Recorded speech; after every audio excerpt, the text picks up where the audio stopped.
Alright, so welcome in the next closer look, and this one is gonna be about Slark. As you can see, he's jumping around, he's very happy to be released. We are very happy to be, to have some hero released finally. And let's just hope that this trend will continue, that we can get like one hero each week. I would love that. Like until Christmas, one hero each week, that would be perfect gift. Okay, so thank you, Valve. Thank you.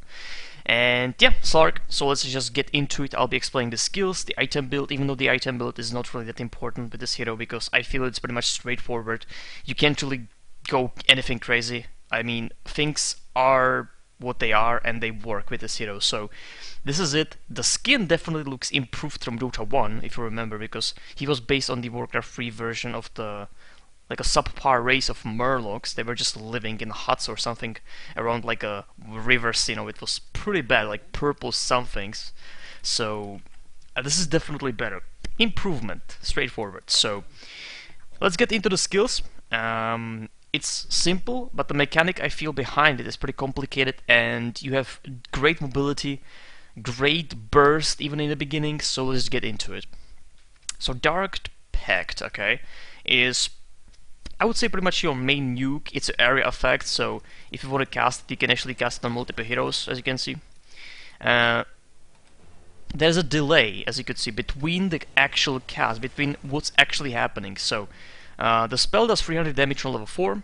I'm gonna actually only explain level 4s because those are the most important ones. Cooldown 6 seconds, so there's a very good cooldown, you can spam it. It has disadvantage, but let's actually I'll be talking about that in a second. 40 mana, so it's definitely spammable. The disadvantage is that it damages even you. So 300 damage to the enemy and 150 damage to you, 50% of the 300, or 50% of the actual, the level. So 75, it will be, 50% of that if you have level 1. So that is it.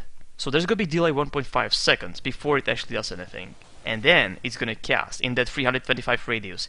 It's not instant damage. It's not after this. It's not there. The damage is more complicated.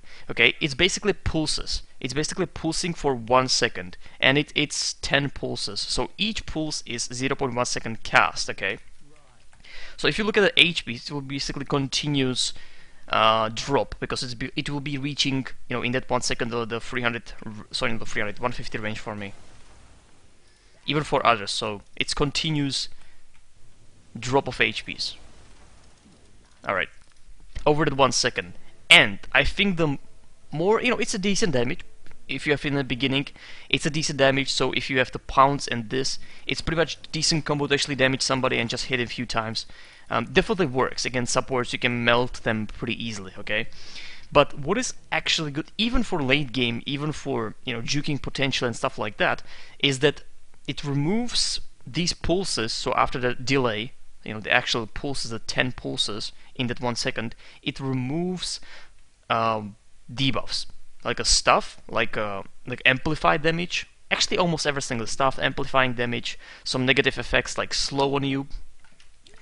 But you need to cast it beforehand, so it doesn't work like he's gonna hex me and I can cast it right now. No, you can't. Even you cannot cast in a stun.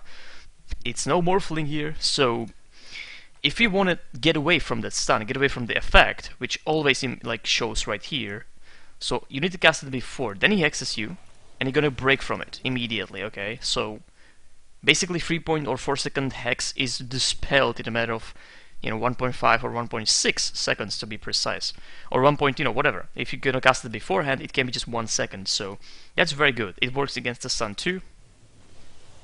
As you can see, breaking immediately. It actually should be breaking immediately. Hold on a second. He needs to. Okay, this is kind of a specific stun, I guess. It actually worked. Last time I tried it, like 1 hour ago, it actually worked against this stun. That's interesting. It should work on most stuns. I was actually looking at the list in Dota 1. This is completely different, by the way. Valve will have... They're definitely having problems actually managing this hero, to be honest. That's why I waited so long. So I cannot tell you specifically what spells it's actually working in Dota 2. Nobody knows. I don't think Valve knows, to be honest.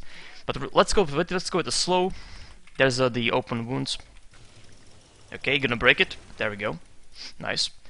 So that works. Let's try actually one more slow, which is this effect of the Brewmaster. Let's go actually with 2 effects. So I have 2 effects on me. Gotta break up both of them. So it doesn't matter how many effects you have. You can have like slow, you can have, you know, stun on you can break it with 1 spell. That is good. So if they are managing their cooldowns badly, you can just break it immediately, like everything there. So that's very good. You have to be precise, you have to be very quick with it. But it's instant cast, so it shouldn't be that hard in most situations. So that is the death pack, very useful. You know, because let's be honest, in a late game, like mid to late game, it doesn't do any damage. So only purpose of it is to removing these buffs. So you have to be, you know, you have to be definitely precise about that. So that is it. It does not work with some things, as I showed you. Impale seems it doesn't work. It actually did, as I said hour ago, it did work. So hard to tell. It doesn't work, for example, on the end snare. It doesn't work on the things that go through the BKB. So Doom, it goes, you know, Doom doesn't, it's not dispelled by the Death Pact. For example, Viper, the ulti. Because Viper ulti goes, if you cast it and then the guy goes BKB, he does not remove the effect. The effect still stays. So Viper slow, again, or the ulti does not, it cannot be cancelled by the Dark Pact. So you have to experiment, okay? Try it, and if it doesn't work, remember it. That's basically the gameplay of old school. You know, it's just, we are not going to read a list. You know, I'm going to see if it doesn't work. Okay, I'm not going to use it anytime against that hero. So that's it. Pound, pretty simple spell. As I was doing in the beginning, that's the jump. Pretty simple, 700 distance. And only thing cancelling this distance if you hit a hero in that range. So it can be any range. It can be the closest range to the hero. It will hit him. It will basically stop there and cast something. Okay. It doesn't work. So you can jump through the creeps, through the neutrals. There's no problem with that. I can actually show you right now. Whoop, no neutrals there. Oh, I feel I disabled it. Yeah, I disabled the creeps. But yes, you can jump through everything, but the heroes it will actually stop there. Again, through the cliffs, through the jungle, and the good thing is that it actually, on the impact, hold on a second, I jumped straight into it, it was good. It removes a little bit of trees, so you shouldn't be what the fuck? Okay, you shouldn't be, you know, stuck that much because you can actually remove these trees somehow. So it's not like Blink. This is like better than Blink, not being stuck. But then again, you may be clearing wave, or sorry, wave for the opponent team. So I don't know, but that's about it. It does damage, magical damage, as the Death Pack. So this definitely is good combo in the beginning. It's a lot of damage. Plus you will hold the guy because it casts like a point that. It's actually Blade like holding the guy right there, so he cannot go away from that location. If you jump on him, he cannot go away from this location, okay? On the other hand, he can break it, okay? He can break the location with the magic immunity like this, so you have to be careful about that too. You know, if you're jumping on somebody like a life stealer, it's worthless because you're gonna get it. You're gonna really get it. He's gonna immediately break it. And it doesn't work on the magic immune units, so don't waste it on magic immune units, don't waste it against BKBs. It's gonna do nothing. You're gonna just jump through the guy and probably fail, okay, because you are not expecting that. So that is that. The leash duration is 3.5 seconds, and I feel people can actually jump through it. Let's actually try Manta Style. Again, Manta Style works too, so this spell has definitely limitations on what you can do with it. I would say this is good in late games, like initiate to jump in, or just jump away from the action. They are hunting you, so jump away from the action. As you can see, pretty much through the trees, through the cliffs. Very low cooldown, very good in that sense. And in the beginning, it's a nuking combo with your Death Pack, so that's what it's used for. But in late game, you're not really gonna get anybody because Manta Styles, you know, BKBs are basically needed right there. You know, Force Staff. Actually, Force Staff shouldn't work. I don't think Force Staff should work, but Dagger definitely could work. But there's a damage, so you'll see. You'll see when I'm gonna be playing him. It's good in the beginning. Definitely is very good. Now the late game stuff. Ascent Shift. I would definitely not level this up, but you can. You know, whatever. If you can farm your big items in 20 minutes, this is good. But then again, if you can farm these items in the 20 minutes, you can farm levels in the 20 minutes. So you are basically getting into the mid to late game nevertheless. So this spell works perfectly when it's leveled up.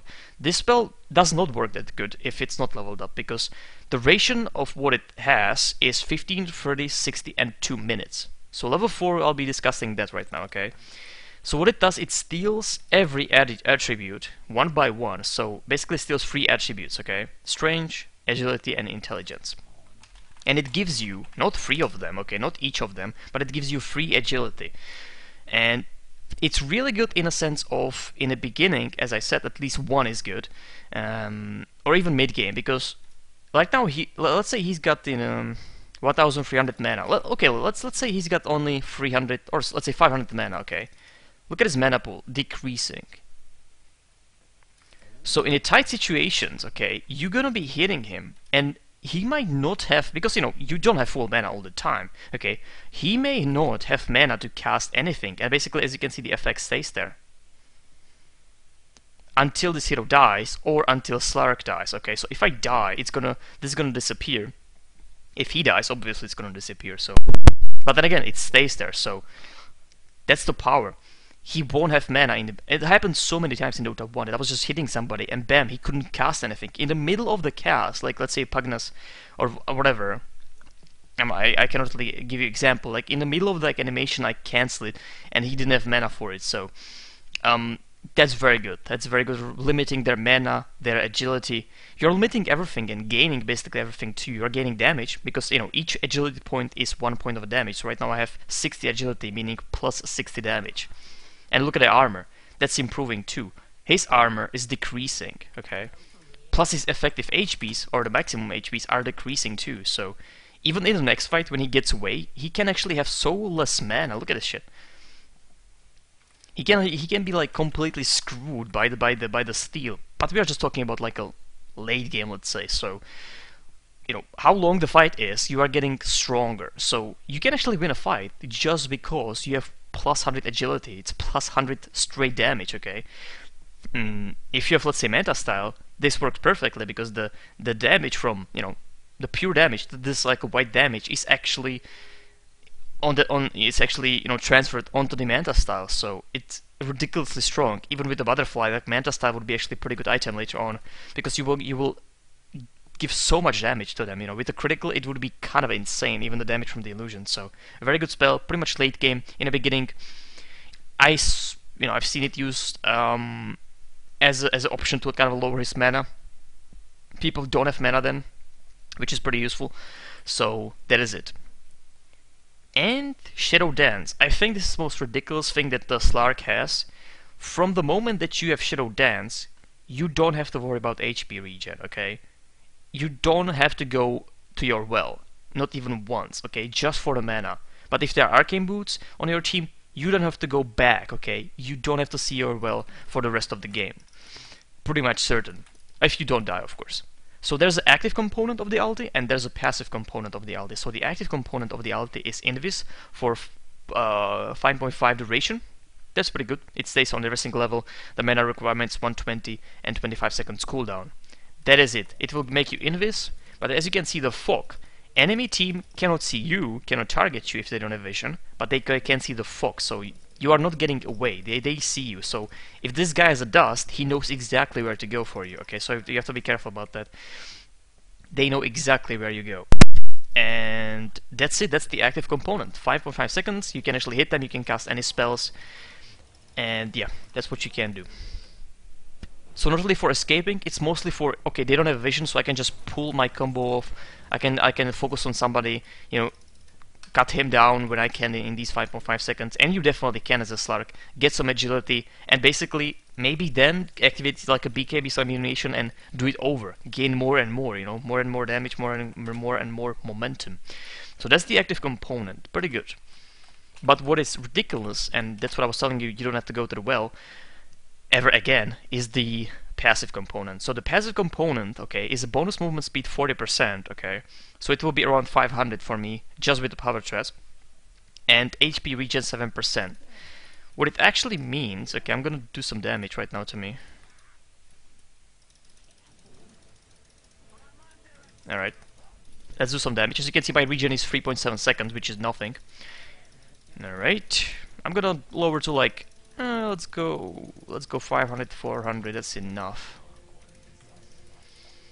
So, I have 200 HPs, 0 regen. Normally you would be porting home, okay, full mana, I'm ready to fight basically. So the passive component, this is level 3 by the way, so 7% of regen, okay.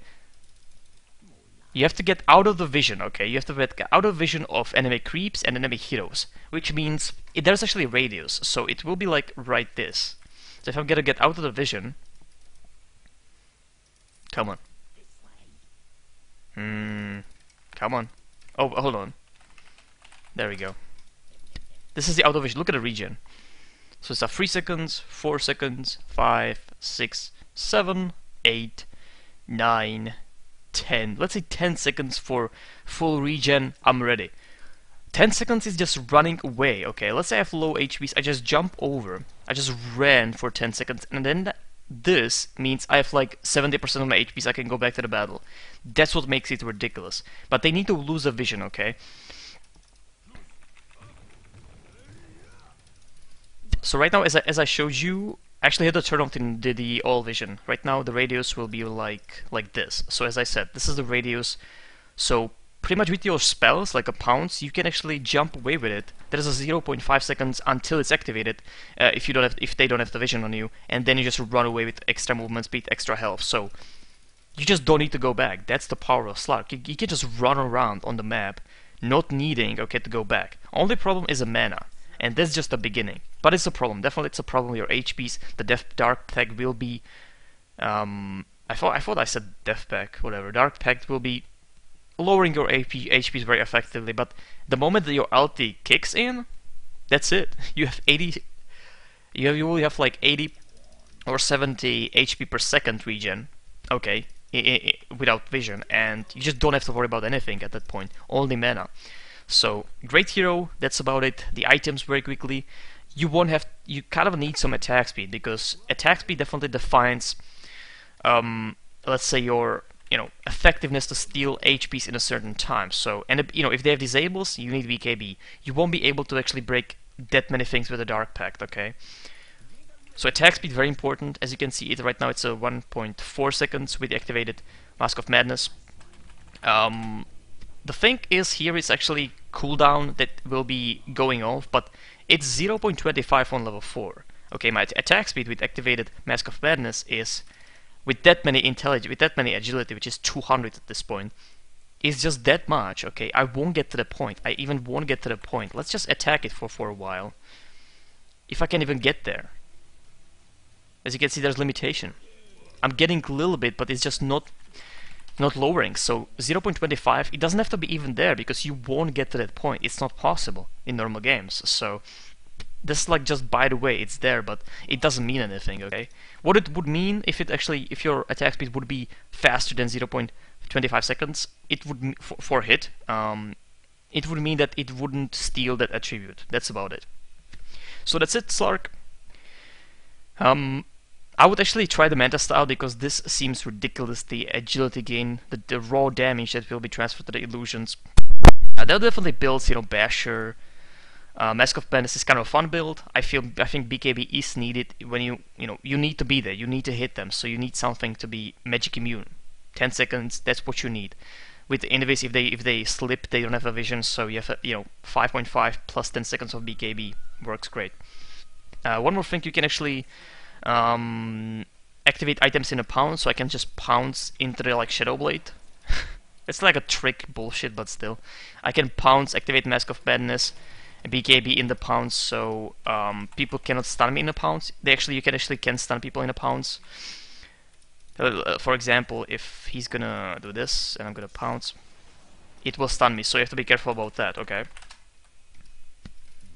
And again, if you're playing against him and you have next assassin stun or this stun, you have to be aware, because I don't think you can actually... Let's see. No, I could actually juke it. Look at this shit. No, I actually juked the stun. I actually juked this fucking thing. That was interesting. It actually counted the second time, not the first time though. I don't think that should happen, but that's Valve.